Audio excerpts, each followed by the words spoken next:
At 70 years old, after 43 years of marriage, she signed divorce papers at a conference table with 2 attorneys present, and she remembers thinking, in the specific numb way that only arrives after months of anticipating a moment, that she genuinely had no idea what came after that signature. Not in a vague, philosophical sense. In the very literal sense that she had spent 4 decades building a life entirely intertwined with another person's, and she did not know, sitting in that room, what a single day of her own life was actually supposed to look like. This is her story, and it is not, in the end, the story of loss that it appears to be at the beginning.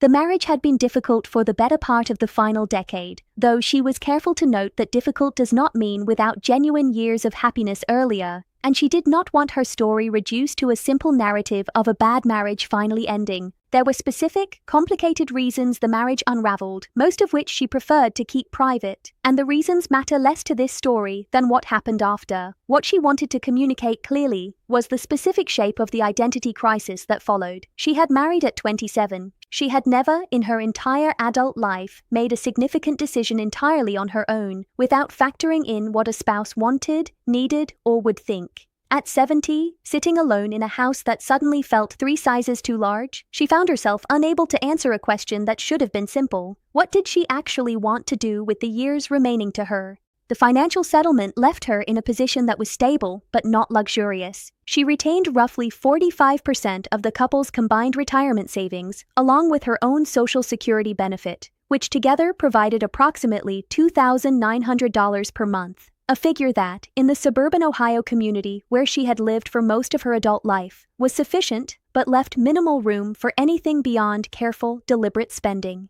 She spent the first 8 months after the divorce in what she described with some hesitation as a kind of suspended animation. She kept the house initially because selling it felt like one decision too many on top of everything else already unraveling. She saw a therapist weekly, which she credited as genuinely important to what eventually followed, though she was careful to say that therapy alone had not been what changed her trajectory. The specific turning point arrived during a session with that therapist, roughly 7 months after the divorce finalized, when she was asked a question she had not expected and did not have a ready answer for. The therapist asked her to describe, in detail, a single day from her life that had felt entirely her own, a day where every decision, from the moment she woke up to the moment she went to sleep, had been made purely according to her own preference rather than any negotiation, compromise, or consideration of another person. She sat with that question for the remainder of the session in near silence because she genuinely could not locate a single such day anywhere in the previous 4 decades of her memory. That absence, once she recognized it clearly, became the specific engine behind what happened next. Before we get into the decision that followed, subscribe right now and turn on the notification bell. Every week on this channel, we share real, honest stories of Americans starting over overseas, not the polished version, the honest one. Subscribe now so you never miss one. The decision to consider Cebu specifically came through a former colleague from her decades working as a hospital administrator who had retired there 3 years earlier and had, over an extended phone call, described a version of daily life that sounded, to her at the time, almost fictional in its simplicity. Low cost of living, genuine warmth from the local community, a pace of life that did not resemble anything she had experienced in her working years. She did not make the decision quickly. She spent nearly a year researching, visiting once for 3 weeks to test the reality against the description, before finally selling the house, a decision that took considerably longer than expected, given the emotional weight attached to the physical space where her marriage had largely existed. She arrived in Cebu carrying, by her own account, 2 distinct and somewhat contradictory feelings. A genuine excitement about the specific, deliberate nature of the decision, the first entirely self-directed major choice of her adult life. And a quieter, more persistent fear that she was simply too old, too set in decades of a particular way of living, to actually build something new rather than simply relocating her existing loneliness to a warmer climate. She wanted that second feeling acknowledged honestly, because she said most of the retirement content she had consumed before her own move glossed over it in favor of an uncomplicated narrative of adventure and renewal. The first 3 months were, by her description, genuinely difficult in ways that had little to do with logistics and everything to do with the specific psychological weight of being alone by choice rather than by circumstance, for what felt like the first time. She noted a specific distinction that she felt mattered enormously and that she had not anticipated before arriving. being divorced and living in her old Ohio community, surrounded by decades of shared history and mutual friends who now navigated an awkward loyalty between her and her former spouse, had felt like a specific and localized kind of alone. Being divorced and living entirely among strangers in an unfamiliar country turned out to be a different and, initially, more disorienting version of the same feeling, one that required an entirely different set of tools to work through. What began to shift things was a decision made almost on impulse during her 4th month to enroll in a beginner's pottery class at a small community art studio near her rented apartment, something she had wanted to try decades earlier and had never pursued because it had never fit cleanly into the shared life she was building with someone else. She was, by her own cheerful admission, genuinely terrible at it for the first several weeks.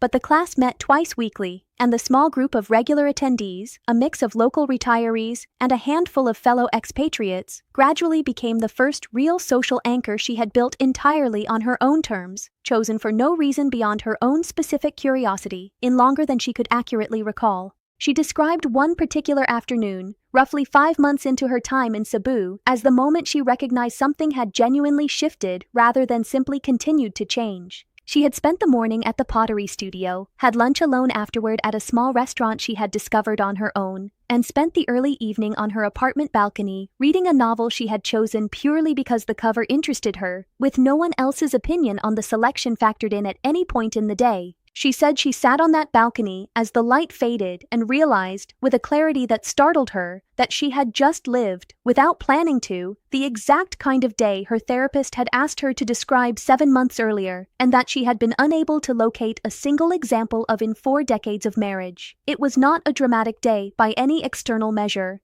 It was, she said, the specific ordinariness of it that made it significant. She has now been in Cebu for just over 2 years, and she was careful to note that her relationship with her adult children, 2 of whom remained supportive throughout the divorce and 1 of whom took considerably longer to reconcile with her decision to relocate, has required deliberate, ongoing effort rather than resolving itself automatically with distance and time.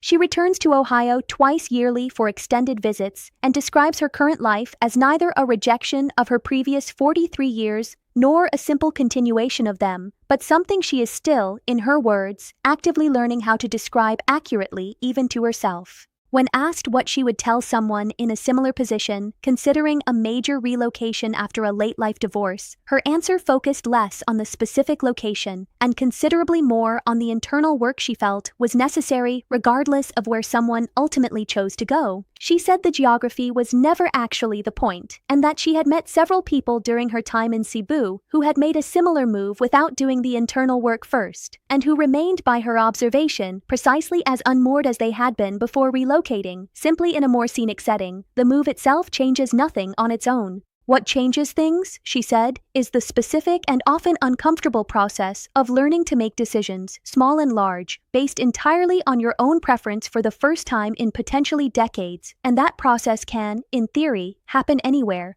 though she acknowledged that removing herself from the specific physical geography of her previous life had made that internal work considerably easier to actually begin. If you are watching this and are somewhere in the aftermath of a late-life divorce, uncertain what a life built entirely around your own preferences might even look like after decades of building it around someone else's, she wanted to leave you with the specific question her therapist asked her because she said it remains the most useful question anyone gave her throughout the entire process. Describe a single day, in detail, that was entirely your own. If you cannot locate one, that absence is worth sitting with carefully, because it may be pointing toward exactly what needs to change next, regardless of whether that change involves a passport or simply involves finally taking the pottery class you have been putting off for reasons that no longer actually apply to your life.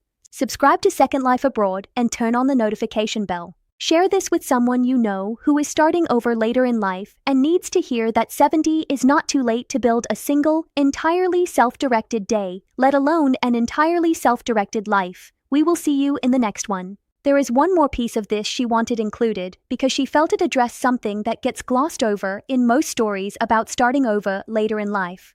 She was asked directly whether she had considered remarriage or a new romantic relationship as part of this new chapter, a question she said she had been asked frequently enough by well-meaning friends and family that she had developed a specific and considered answer to it. She said the honest truth was that she had not ruled it out entirely and had, in fact, developed a genuine friendship with a widowed man she met through the pottery studio that had, on occasion, drifted towards something that might eventually become more.